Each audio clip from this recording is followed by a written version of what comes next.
Right guys, my name's Darren, I'm a volunteer at Real Time Music and I'm going to teach you how to set up the Digi drums. All you will need is your electric drum kit, which will be in that black bag. A kettle lead, a jack lead, an extension cable. I've lost, like that one, you can't see it but it's fine, it's over there. And a Yamaha speaker. The first thing you're going to want to do, it'll look like this when you take out the bag. Make sure that the snare drum, that's this one, which is facing upwards and is already set up, is facing towards you, as this is the way it will face when it's complete. The first thing you're going to want to do is take off this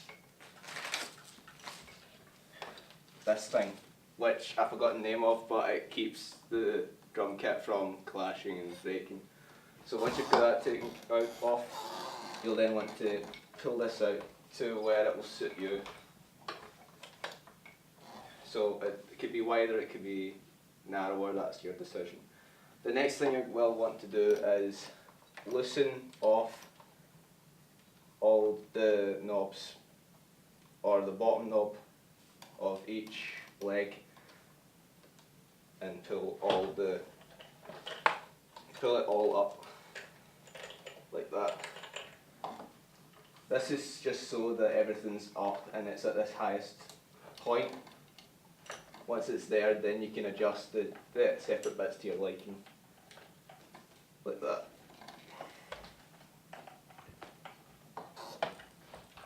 If the wire's getting in your way, just kind of shove it out of the road.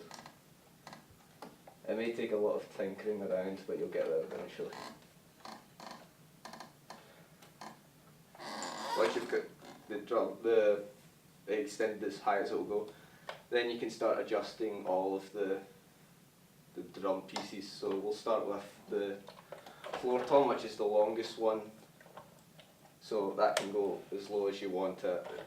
Preferably it should be roughly at the right sort of height as the snare. Then you will go to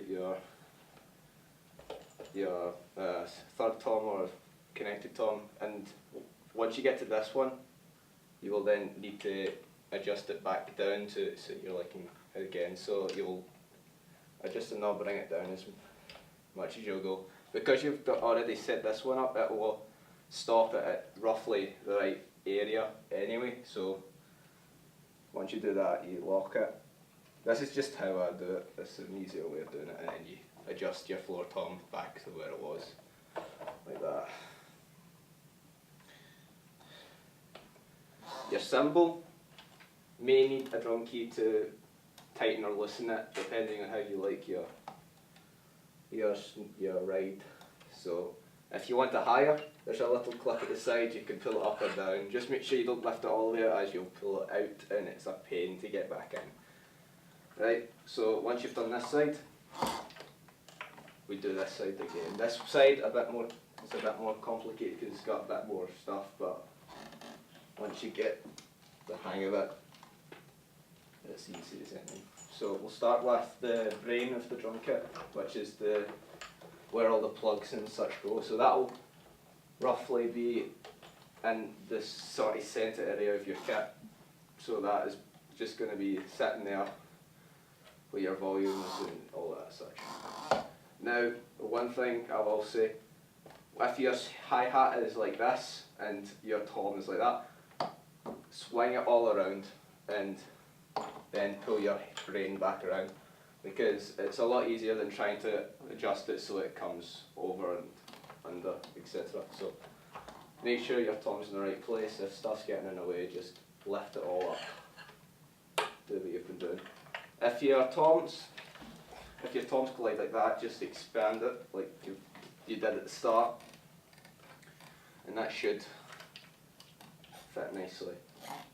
Your hi-hat, you may need a drum key for that as well, but if not, then it's not necessary. So, cymbals again.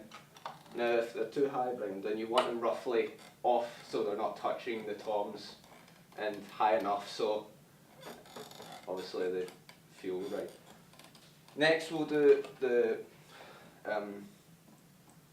hi-hat pedal and bass pedal, so move the chair as well.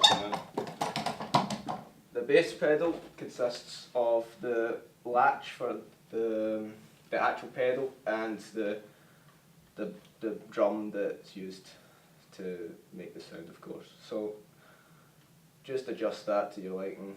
So similar to all the other drums, and just adjust the latch.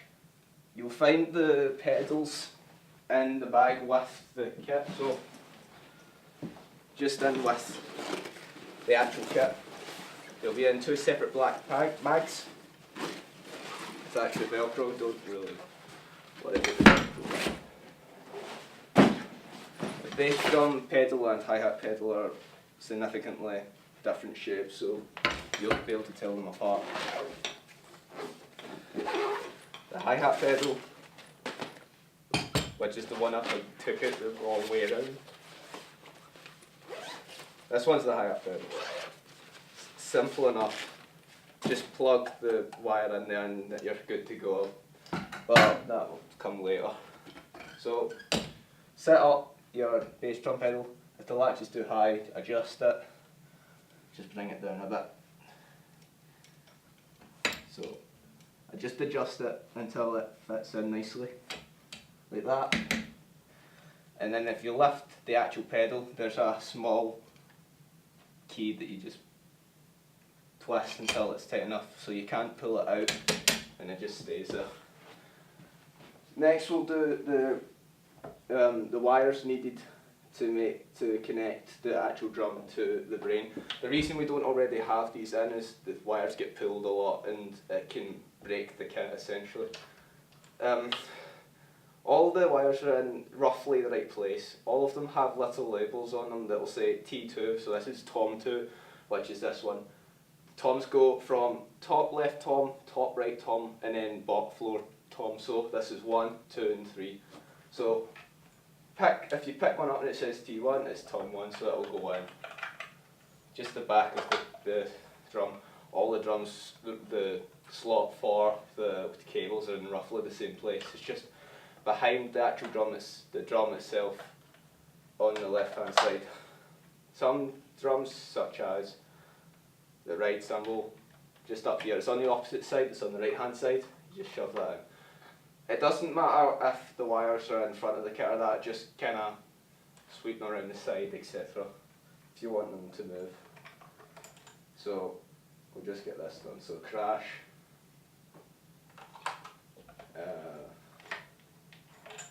They're all colour coded as well, but you'll mostly just read the initials and you'll get a rough idea of what they do. The hi-hat foot pedal is HHC, which is hi-hat connector, I think. I'm probably wrong, I just know it is that, so that's how I notice it. And the bass drum pedal goes in like that. Make sure I've not forgot any, so that's Tom 3. You may need to do some fiddling around to make sure that your wires aren't getting caught and are like overextended. So now that we've got all the actual wires in, we're going to connect it to the Yamaha speaker. What you need to do this is, like previously mentioned, the jack lead and the kettle lead. The jack lead is to connect it to the Yamaha, and the kettle lead is to power the Yamaha speaker. So the jack lead goes into the back of the Yamaha. It goes in one of 3 slots. I prefer the top one as it's obviously easiest. Make sure the volume's down on the bottom knob and the knob that you've plugged into, as it will make a very bad noise otherwise. The jack lead on the brain, I can't switch it around. On the left hand side there should be a jack lead slot, which may be a pain to get into. Behind it, it's behind it. See, even I'm bad at this. But that's for earphones now that I think about it. The side on the left is for earphones. See, even pros make mistakes, right? So the kettle lead, just take the tape off.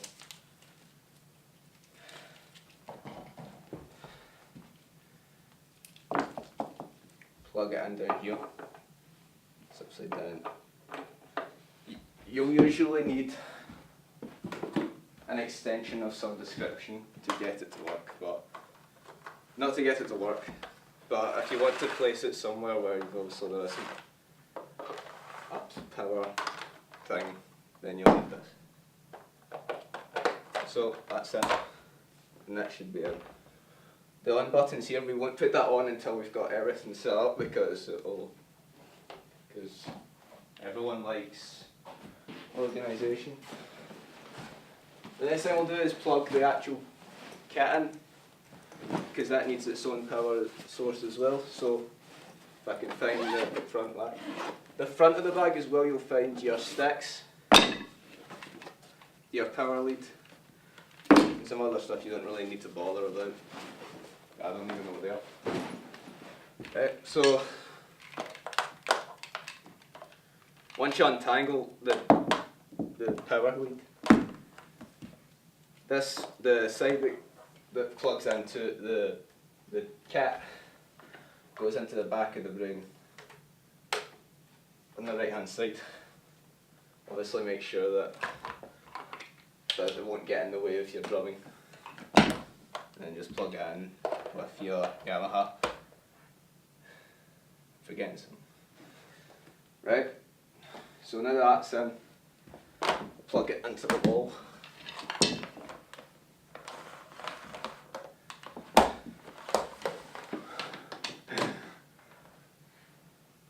Oh, that's one.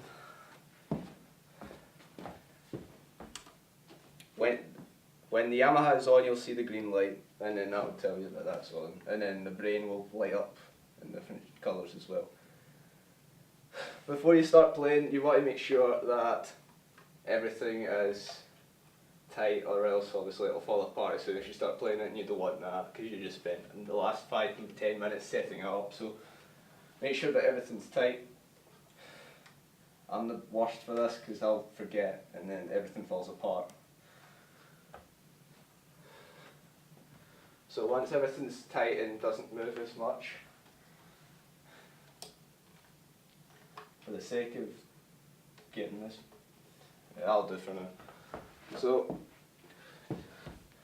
then you set volumes, make sure that it's working, which is make sure it's all in the right place, and that's you got your kit sorted.